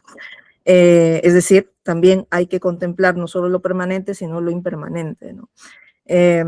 Ahora, el reclamo el reclamo, la pregunta, mejor dicho, de si es necesario que los gobernantes tengan este conocimiento filosófico tal y como lo plantea Platón, evidentemente no, pero sí para todo gobernante tiene que saber justamente tener esa mirada panorámica, ¿no? De lo que, vuelvo a repetir, lo que permanece y lo que no permanece, y más aún hoy en día, que todo básicamente se ha transformado en muchas cuestiones impermanentes, tiene que saber lidiar con esto, ¿no? Ahora, el peligro de los totalitarismos actuales, más que el totalitarismo que se podría haber hecho en épocas antiguas, es que cuando yo digo qué es lo bello, qué es lo bueno, qué es lo justo, yo lo impongo desde mi ámbito privado, porque ya no tengo ese marco tal vez que me frene y decir que, no sé, pues que esto privado también viene, o esto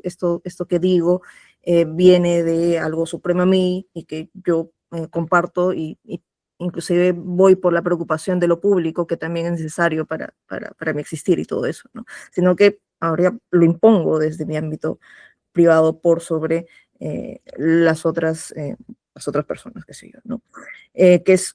O desde un grupo que cree que esto es lo verdadero, lo impongo hacia otros, ¿no? Que sigue siendo igual una invasión de lo privado tal vez a lo público. Y por eso la autonomía tal vez más kantiana abarca o inclusive quita, está en desmedro de lo público tal vez, ¿no? Esto lo que podría decir un poco, y si estoy de acuerdo con las interpretaciones de Popper, hay semillas, pero dentro del contexto moderno, contemporáneo, dentro de lo que estamos viviendo, se hace mucho más peligroso por esto que menciono, ¿no? Y tal vez otras características más que igual podremos ir viendo en el desarrollo del diálogo, ¿no? Eso puedo recomendar. Qué excelente, gracias. Bueno, sí, pues, de hecho sí lo mencionamos a Popper, ¿no? Cuando Sandy le preguntó, justamente Sandy, ahora tienes nuevamente la palabra, te escuchamos. Sí, gracias, Max. Bueno, sí, yo quería hacer un comentario más que todo respecto a, a lo que se requiere o lo que idealmente hoy requeriría un gobernante conocer para poder ejercer su función adecuadamente, ¿no? Y creo que hoy más que nunca el rol de los conocimientos acerca de la tecnología y la manera que la tecnología afecta a la sociedad humana este, es absolutamente necesario, ¿no? No creo que un gobernante podría gobernar realmente, aunque tenga asesores, claro, puedes tener asesores a premios Nobel, los mejores técnicos del mundo, pero si la persona, la cabeza, no tiene, como comentó Jocelyn, una visión global, aunque sea superficial, pero global de la sociedad, de cómo funciona, no solamente desde el ámbito político, que usualmente está relacionado más a las leyes, y no solo las leyes, sino también a la manera en que el político se relaciona dentro del entorno político en sí, sino también acerca del funcionamiento mismo de la economía, de la tecnología y de otras fronteras, ¿no? De las ciencias, las humanidades, la literatura. Me parece que a medida que la sociedad contemporánea se hace cada vez más compleja y más compleja porque, bueno, dentro de las ciencias físicas, la complejidad se define en función al número de variables que determinan el estado de un sistema, ¿no? Entonces, cada vez hay más variables que ingresan y que son parte importante del desarrollo de un país y una sociedad. Más y más variables se van agregando. No diría que antes la sociedad era más simple, pero sí había menos variables, ¿no? Ahora tenemos más variables, lo que lo hace más compleja. Y eso significa que una persona que siquiera pretenda tratar de llevar las riendas, porque sabemos que tiene mil asesores, claro, pero esta persona pretende llevar de alguna forma las riendas de esa sociedad, tiene que tener una visión panorámica de la sociedad. De otra manera, simplemente, por más que tengas los mejores asesores del mundo, y algunas personas lo sabemos, no vas a escuchar los consejos de los asesores, porque no entiendes, no conoces, quieres imponer tu concepción, tu preconcepción del mundo desinformada, y aunque tengas el mejor asesor, no lo vas a escuchar. Entonces, creo que eso es deseable. Y por eso yo, de repente, intento siempre comunicar la idea de que el mundo en que vivimos requiere especialistas, pero también requiere otro tipo de personas que no sean especialistas en sí. No creo que este mundo complejo requiere líderes en particular, estamos hablando ya de gobernantes, líderes, que no tengan una especialización demasiado profunda en algo, porque entras a lo que se conoce como la visión túnel, ¿no? Ves todo solamente a través de un enfoque muy pequeño, y eso no funciona ya, ya no funciona. Si alguna vez funcionó a medias o no funcionó en todo caso, a medida que el tiempo, a medida que la sociedad se hace más compleja, este camino cada vez es menos eficiente. Entonces, yo tengo digamos, siempre trato de comunicar eso, ¿no? Que el mundo requiere líderes y personas que tengan una visión global. Y creo que cada vez se hace más evidente que eso es más necesario. Y lo vemos, para bien o para mal, en las carreras que las profesiones, ¿no? Que empiezan a surgir en las universidades, que son profesiones que involucran varias aristas, ¿no? Ya no es la típica especialización en una sola cosa, vemos cada vez más y más y más variedad. Y creo que eso es un reflejo de una necesidad que eventualmente como sociedad vamos a tener que aceptar. Y particularmente en el caso de los gobernantes, ¿no? Que ya no basta especializarse en una sola cosa, eso ya no es suficiente. Y bueno, ese es mi comentario, ¿no? Mm. Gracias. Sí, Samuel, gracias también por las reflexiones. Sí, pues en efecto, la tecnología sí definitivamente tiene que poder también ser, ¿no?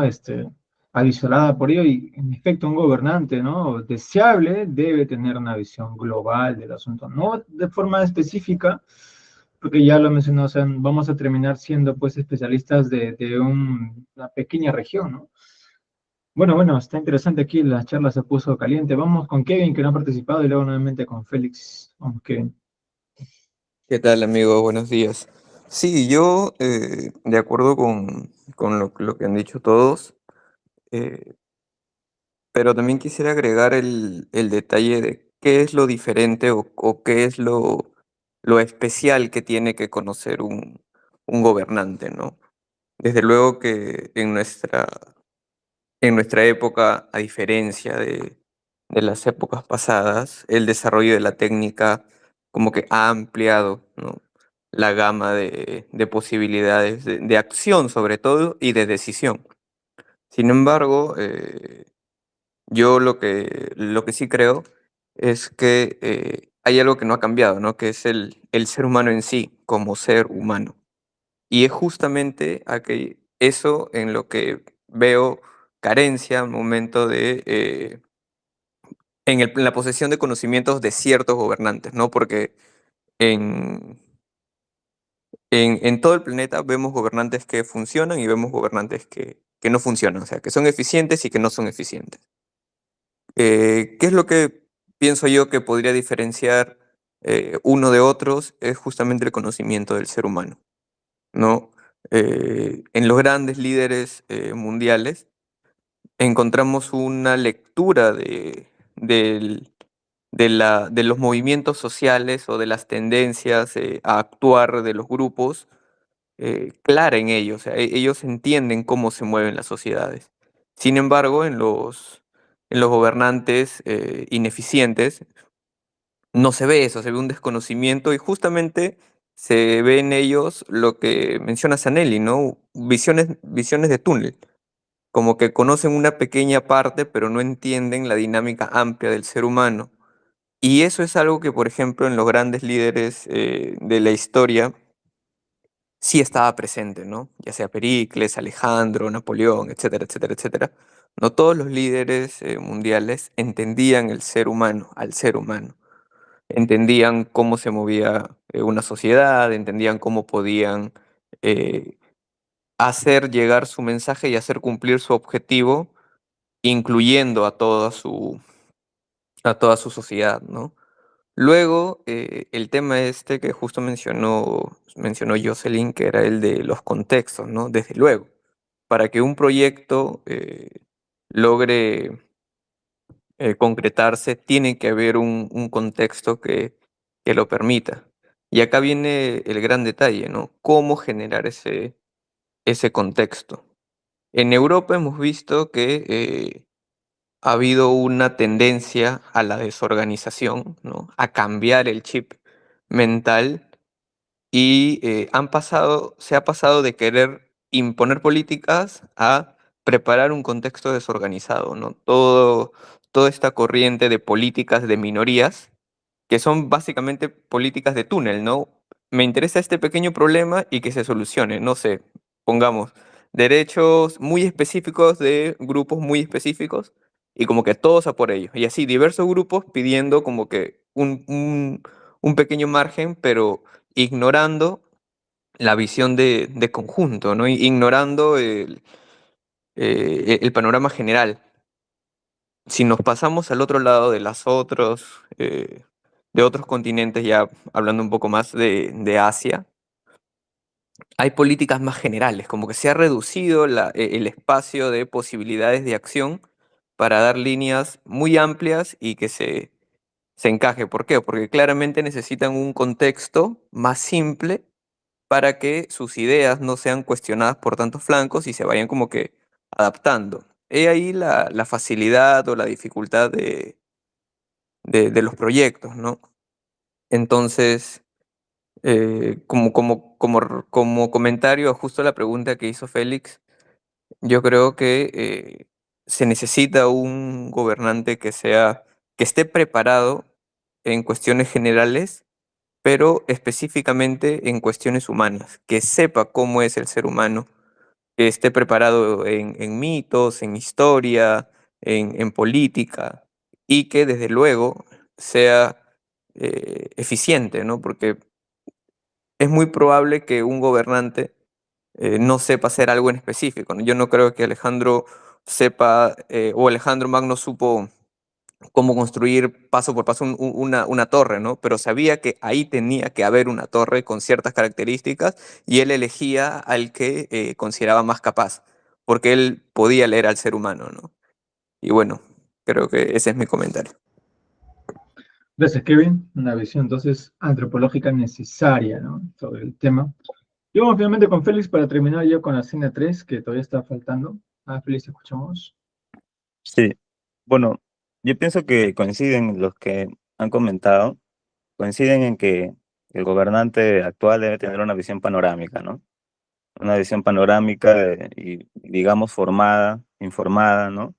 En ciertas materias para poder gobernar. Y obviamente también en la parte de la experiencia práctica, ¿no? No creo que se les vaya eso, ¿no? La parte práctica también lo debe tener, ¿no? Pero yo ahí, ¿no? Y volviendo al texto de Platón, ahí, ¿qué entendemos por visión panorámica, ¿no? ¿Lo superficial o lo profundo? Platón evidentemente quería lo profundo, al en sí de las cosas, ¿no? Eso es tomarse un tiempo y elevarse pues al mundo de las ideas, al mundo de las ideas, ¿no? Y empezar a, digamos, desmembrar la idea a partir del diálogo filosófico, el diálogo, ¿no? Que él propone, ¿no? Incluso en su diálogo, para llegar a la verdad, a veces se tiene que usar imágenes míticas, ¿no? Se usa el mito, ¿no? Entonces el logos y mito están juntos y de esa manera se va mostrando, digamos, la idea, ¿no? Se va mostrando la verdad de manera profunda, de manera en sí, ¿no? En cambio, digamos, en el mundo moderno, digamos, el papel del gobernante como alguien que conoce de manera panorámica las cosas, no va ahí, ¿no? O sea, el político no va a conocer ontología, porque esto es ontología, esto es metafísica, ¿no? Lo que propone Platón, ¿no? Hacer metafísica, ¿no? Que el gobernante llegue a ese nivel metafísico, ¿no? Del en sí, a nivel de la dialéctica, ¿no? Ya eso es filosofía pura, ¿no? En cambio, yo supongo que ustedes piensan de que en el mundo moderno el gobernante no necesariamente debe saber ontología, ¿no? Ni siquiera la historia de la ontología, sino simplemente conocimientos de ciencias tal vez sociales, ciencias políticas, ética, una visión humanística, ¿no? Antropológica del mundo para solucionar cosas prácticas, ¿no? O sea, no es, no es que el gobernante de ahora deba aprender ontología y metafísica, ¿no? Sino que debe saber cuestiones prácticas, meramente prácticas. Y en el mundo político es así, ¿no? A veces la teoría no te hace pensar bien las decisiones que tú vas a tomar a nivel ámbito, en el ámbito político, ¿no? Y ahí nuevamente ya quiero, digamos, como que salirme de Platón, porque Platón está colocando la política en el sentido solamente del gobernante, nada más, del líder. Pero actualmente ahí no es, el líder solamente es parte de un poder, que es el poder ejecutivo, ¿no? En el caso del presidente. También hay todo un sistema político detrás. O sea, la política actual no solamente se basa en las decisiones del gobernante, ¿no? Sino que hay todo un deep state, por ejemplo. Hay un estado profundo en cada país y sobre ese estado profundo hay todo un sistema de administración pública, ¿no? Y sobre eso están los poderes del Estado, ¿no? Los tres clásicos que ya sabemos, ejecutivo, legislativo, judicial, y bueno, actualmente hay pues otros organismos autónomos constitucionales en cada país que también tienen un poder, ¿no? Un poder fuerte, ¿no? Y entonces la política no se entiende ya solamente como visión del gobernante, ¿no? Sino que hay todo un sistema detrás muy complejo y que se ha tecnificado mucho debido al progreso de la ciencia, ¿no? Y de la técnica, ¿no? O sea, hay carreras que se dedican a eso, ¿no? Administración pública, economía pública, ciencia política, ¿no? O sea, pues es derecho, ¿no? Esas cosas, ¿no? Que están ligadas a las ciencias sociales. Entonces, entonces ahí el otro tema es ya entrar a la parte educativa del hombre, porque las organizaciones internacionales proponen que cada país debe tener cierto programa educativo para la sociedad, ¿no?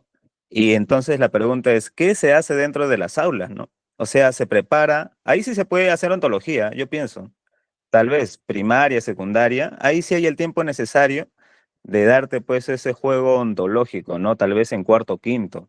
Y en la infancia, digamos, calcar lo que Platón quiere, ¿no? Con programas globales de educación, con una currícula, digamos. Se podría llegar a eso, ¿no? Pero actualmente no vamos ahí. Actualmente la educación no va al reino de la calidad, sino va al reino de la cantidad, ¿no? O sea, el ser humano debe ser un ser productivo y necesariamente debe saber cosas técnicas, productivas, prácticas para la producción tecnológica, ¿no? Y la acumulación de ganancias o de dinero. Y entonces ahí viene lo que habías comentado, Sanelli, ¿no? Esto de que la sociedad de hoy es más compleja porque hay más variables, es la cantidad. Yo pienso ahí, yo no estoy tanto de acuerdo con eso, porque yo pienso que el mundo antiguo sí era en el mundo antiguo el conocimiento sí era muy complejo y había muchas variables también. O sea, sí había miles de variables, creo yo, en el mundo antiguo. Solamente que en el mundo moderno se tiene la sensación de que el conocimiento es acumulación de datos, ¿no? A nivel cuantificable. Ese es el reino de la cantidad que habla René Guénon en su libro de Reino de la Cantidad, ¿no? Y más bien en el mundo tradicional, también era un mundo súper complejo que te daba posibilidad a lo que está haciendo Platón acá según el contexto griego, ¿no? Que es un contexto ya de sabiduría en el siglo V, IV ya, ¿no? A diferencia de los gobiernos asiáticos y otros lados, ¿no? Que tienen otra tendencia de llegar al líder político, ¿no? En el caso de Platón está ideando un líder político sabio por su contexto filosófico, porque ahí nació la filosofía, ¿no? 200 años antes.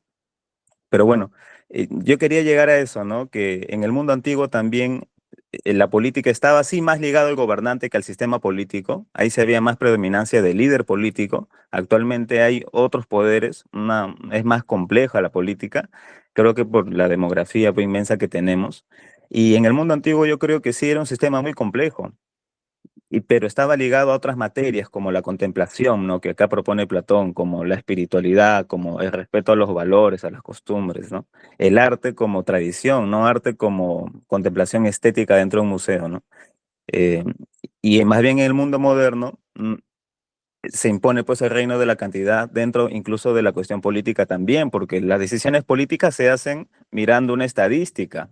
Entonces tú le preguntas a un sociólogo algo sobre la criminología, algo sobre la educación, y él su respuesta tiene que ser estadística. No puede, como que no hay ya se ha olvidado pues la argumentación de conceptos de calidad, ¿no? O sea, de conceptos así más profundos, ¿no? La estadística es la que manda ahora en las decisiones políticas, económicas, sociales, ¿no? Y eso entonces, vuelvo a lo primero. ¿Qué entendemos por visión global? ¿Una visión global cuantificable o una visión global como el mundo antiguo, ¿no? O sea, una visión global incluso hasta espiritual, ¿no? Hasta psicológica, ¿no? Ser consciente de tu proceso psicológico, ¿no? Que es algo que en el colegio no se enseña, por ejemplo, y que en el mundo tradicional sí se hacía, ¿no? Yo se les había comentado que habían gobiernos asiáticos y claro, o sea, cada sociedad en sus momentos de gloria y de esplendor tienen esa facilidad de penetrar en la educación de los jóvenes, este, mayor sabiduría, ¿no? Y se ha comprobado que los pueblos que han hecho eso por muchos años, 20, 30 años, han dado esplendor político, económico incluso, ¿no? Incluso ha predominado, ¿no? Y esas son las grandes civilizaciones, ¿no? Que los hombres grandes se encargan de llevarlos al éxito o al fracaso, ¿no? Dependiendo de su conocimiento, ¿no? Y en el caso de Platón, él quiere uno sabio, ¿no? Pero yo pienso que ese ya es muy complejo, ¿no? Bueno, eso quería comentar. Bueno, gracias por sus comentarios. De hecho, está todo pues bastante interesante de seguir hablándolo. Nos quedamos solamente con el rey filósofo, imagínense, no hay más cosas, estamos en la mitad de la República nada más, ahí falta hablar de muchas cosas más. Por supuesto, Platón es justamente muestra, ¿no? Y muestra su actualidad, ¿no? Al final parece que sí, todo ya ha sido escrito y solamente hay que leerlo nada más. Parece que al final todo son notas al pie de Platón. Vamos a descubrirlo. Pero antes hay que cerrar este libro número 5 y vamos desde la línea 477C a la 480A. Y aquí vamos a hablar ya un poco del tema de justamente, ¿no? Opinión, ignorancia y conocimiento, ¿no? Y cómo distinguimos entre ellos. Estamos hablando, por supuesto, de ámbitos ya ligados con la metafísica, pero no por ello también menospreciables, ¿no? Justamente la metafísica se llama así porque, ¿no? Está allende a la física, más es su sustento en algunos casos. Así que estos temas también son relevantes para conversarlos. Bueno, vamos ya para cerrar el libro, solamente son 8 minutos nada más, y damos pues el toque final. A ver. Comenzamos entonces en 3, 2, 1 y ya. Afirmamos que los poderes son un género de cosas gracias a los cuales podemos lo que podemos nosotros y cualquier otra cosa que puede. Por ejemplo, cuento entre los poderes la vista y el oído. Si es que comprendes la especie a la que quiero referirme. Sí, comprendo. Escucha lo que con respecto a ellos me parece. No veo en los poderes en efecto ni color, ni figura, ni nada de esa índole que hallamos en muchas cosas, dirigiendo la mirada a las cuales puedo distinguir por mí mismo unas de otras. En un poder miro solo aquello a lo cual está referido y aquello que produce, y de ese modo domino a cada uno de ellos poder. Y del que está asignado lo mismo y produce lo mismo, considero que es el mismo poder y distinto del que está asignado a otra cosa y produce otra cosa. ¿Y tú, cómo procedes? Del mismo modo. Volvamos atrás entonces, mi excelente amigo. Dices que el conocimiento científico es un poder, ¿o en qué género lo ubicas? En ese, es el más vigoroso de todos los poderes. ¿Y la opinión es un poder o la transferiremos a otra especie? De ningún modo, porque aquello con lo cual podemos opinar es la opinión. Pero hace apenas un momento conviniste en que el conocimiento y la opinión no son lo mismo. ¿Y cómo un hombre en su sano juicio admitiría que es lo mismo lo falible y lo infalible? Muy bien, es manifiesto que estamos de acuerdo en que la opinión es distinta de la episteme. Sí, distinta. Por consiguiente, cada una de estas cosas, por tener un poder distinto, está asignada por naturaleza a algo distinto. Necesariamente. Y tal vez la episteme está por naturaleza asignada al ente, de modo que conozca cómo es. Sí, La opinión, en cambio, decimos que opina. así es. ¿Y conoce lo mismo que la episteme? ¿O lo mismo será conocible y opinable? ¿O es imposible esto? Es imposible, dado lo que hemos convenido. Si un distinto poder corresponde por naturaleza a un objeto distinto, y ambos, opinión y episteme, son poderes, pero cada uno distinto del otro, como decimos, de allí resulta que no hay lugar a que lo cognoscible y lo opinable sean lo mismo. Por lo tanto, si lo que es cognoscible, lo opinable será distinto de lo que es. Distinto, en efecto. ¿Se opina entonces sobre lo que no es o es imposible opinar sobre lo que no es? Reflexiona, ¿aquel que opina tiene una opinión sobre algo? ¿O acaso es posible opinar sin opinar sobre nada? No, es imposible. ¿Es más bien que el que opina opina sobre una cosa? Sí, Pero lo que no es algo, sino nada, si hablamos rectamente. enteramente de acuerdo. A lo que no es hemos asignado necesariamente la ignorancia y a lo que es el conocimiento. Y hemos procedido correctamente. En tal caso, no se opina sobre lo que es ni sobre lo que no es. No, por cierto. Por ende, la opinión no es ignorancia ni episteme. Así parece. Está entonces más allá de ambos, sobrepasando al conocimiento en claridad y a la ignorancia en oscuridad. Ni una cosa ni la otra. ¿O te parece que la opinión es más oscura que el conocimiento y más clara que la ignorancia? Eso sí, ¿Yace entre ambos? sí, La opinión es pues intermedia entre uno y otro. exactamente. Y no dijimos anteriormente que si se nos aparece algo que a la vez fuese y no fuese, una cosa de tal índole ya sería entre medio de lo que puramente es y de lo que por completo no es, ni le correspondería la episteme ni la ignorancia, sino, como decimos, algo intermedio, algo que parece intermedio entre la ignorancia y la episteme. Correcto. Pero se ha mostrado que lo que llamamos opinión es intermedio entre ellos. Ha sido mostrado. Nos quería entonces por descubrir aquello que según parece participa de ambos, tanto del ser como del no ser, y lo que no podemos denominar rectamente ni como uno ni como otro en forma pura. De modo que se aparece, digamos con justicia, que es opinable, y asignaremos las zonas extremas a los poderes extremos y las intermedias a lo intermedio, ¿no es así? Sí, Admitir esto, podré decir que me hable y responda aquel valiente que no cree que haya algo bello en sí, ni una idea de la belleza en sí, que se comporta siempre del mismo modo, sino muchas cosas bellas. Aquel amante de los espectáculos que de ningún modo tolera que se le diga que existe lo bello único, lo justo, etc. Excelente amigo, le diremos, de esas múltiples cosas bellas, ¿hay alguna que no te parezca fea en algún sentido? Y de las justas, alguna que no te parezca injusta, y de las santas, una que no te parezca profana, no necesariamente las cosas bellas han de parecer en algún sentido feas y así como cualquier otra de las que preguntas. y las múltiples cosas dobles parecen menos la mitad que el doble, No, y de las cosas grandes y las pequeñas, las livianas y las pesadas, las denominaremos con esos nombres que enunciamos más que con los contrarios, no, cada una contiene siempre a ambos opuestos. y cada una de estas multiplicidades es lo que se dice que es más bien que no es. Esto se parece a los juegos de palabras con doble sentido que se hacen en los banquetes y a la adivinanza infantil del eunuco y del tiro al murciélago, en que se da a adivinar con qué le tira y sobre qué está posando. Esas cosas también se pueden interpretar en doble sentido y no es posible concebirlas con firmeza como siendo ni como no siendo, ni ambas a la vez o ninguna de ellas. ¿Sabes entonces qué hacer con tales cosas? ¿O las ubicarás en un sitio mejor que entre la realidad y el no ser? En efecto, ni aparecerán sin duda más oscuras que el no ser como para no ser menos aún, ni más luminosas que el ser como para ser más aún. Es muy cierto.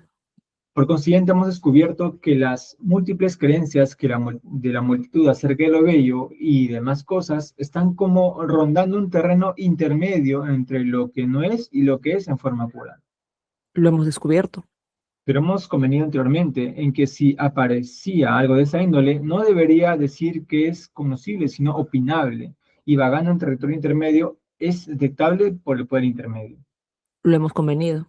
En tal caso, de aquellos que contemplan las múltiples cosas bellas, pero no ven lo bello en sí, ni son capaces de seguir a otro que los conduzca hacia él, o ven múltiples cosas, pero no lo justo en sí, y así con todo, diremos que opinan acerca de todo, pero no conocen nada de aquello sobre lo que opinan. Necesariamente. ¿Qué diremos en cambio de los que contemplan las cosas en sí y que se comportan siempre del mismo modo, sino que conocen y que no opinan? También es necesario esto. Y no añadiremos a que estos dan la bienvenida y aman aquellas cosas de las cuales hay conocimiento y aquellos las cosas de las que hay opinión. ¿O no nos acordamos de que decíamos de tales hombres, que tales hombres aman y contemplan bellos sonidos, colores, etcétera, pero no toleran que se considere como existente lo bello en sí? Sí, lo recordaremos. Y cometeremos una ofensa si los denominamos amantes de la opinión filodoxos más que filósofos, y se encolerizarán mucho con nosotros si hablamos así. No, al menos si me hacen caso, puesto que no es lícito encolerizarse con la verdad. Entonces, hay llamarse filósofos a los que dan la bienvenida a cada una de las cosas que son en sí y no amantes de la opinión. Completamente de acuerdo. Bien, ya estamos cerrando, estamos en un terreno pues ya de la metafísica platónica, ¿no? Y empezamos hablando de la dinamis, de los poderes, ¿no? Y pues los poderes acá no hacen referencia a cosas sino por las cuales se pueden hacer algo, ¿no? Por ejemplo, la vista y el oído, ¿no? Por medio de ellos podemos ver y podemos oír, por eso son poderes, ¿sí? Y son poderes únicamente referente a ese aspecto y no a otro, ¿sí? Eso es lo que está diciendo acá, son poderes únicamente de una cosa, ¿no? Ahora, ¿la episteme es un poder o no es un poder? Pues sí es un poder, porque por medio de ella podemos justamente conocer, ¿no? Pero la opinión no es un poder, ¿no? ¿No? La opinión no es un poder. No es un estado cognitivo, sino más bien es, digo, sí, pues no es un estado cognitivo la opinión, ¿no?